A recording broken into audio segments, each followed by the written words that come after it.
எனக்கு கிடைச்ச கிஃப்ட்டு எனக்கு சொல்கிறதுக்கே வார்த்தை இல்லை. ஏன்னா அவ்வளோ சந்தோஷமாக இருக்கிறேன். நான் ஆசானை பற்றி நான் ரொம்ப எப்படி சொல்கிறது தெரியல. ஏன்னா ரெண்டு மூணு வாட்டி சொல்லிட்டேன். நான் எனக்கு கிடைச்ச கிஃப்ட்டு.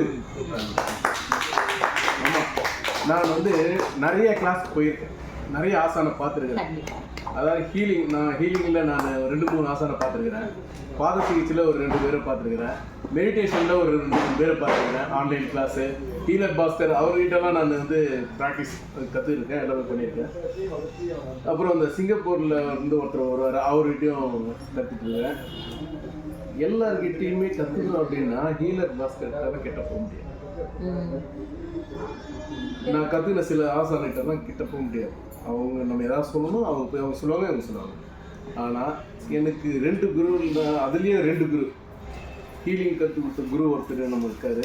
அவர் முஸ்லீம்ஸ். அவர் இவரை மாதிரியே தான். நம்ம நேரத்து என்ன டவுட்டு கேட்டாலும், எப்போ கேட்டாலும், என்ன நைட்டில் கேட்டாலும் சொல்லுவார். இவர் அதையும் முடிஞ்சிட்டார்.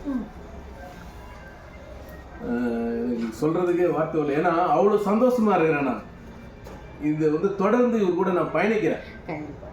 நான் வாரத்தில் 2 நாள் இங்கே நான் பண்ணிட்டுருக்கேன். இப்போ பொங்கல்னால வர முடியல, பார்த்துக்கு வந்துட்டுருக்கேன். நான் அவர்கிட்ட சொல்லியிருக்கேன், நான் அவங்க கூட தொடர்ந்து பயணிக்க போகிறேன் அப்படின்னு நான் சொல்லியிருக்கிறேன். என்னால் முடிஞ்ச இன்னும் கொஞ்ச நாளில் என்னால் என்ன முடியுதோ இந்த ஃபவுண்டேஷனுக்கு ஏதாவது ஒன்று பண்ணணும்னு உள்ளுக்குள்ளே இருக்குது. அது இன்னும் பண்ணலை, ஆனால் மனசில் வச்சுட்டேன். அது கரெக்டாக எனக்கு பிரபஞ்சம் எனக்கு கொடுத்துரும். நான் அப்படியே கொடுத்துருவேன்.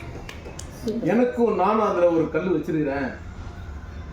இந்த அறம் கட்டளையில நானும் வச்சிருக்கேன், செங்கல் வச்சிருக்கிறேன் அப்படின்னு எனக்கு சொல்லணும்.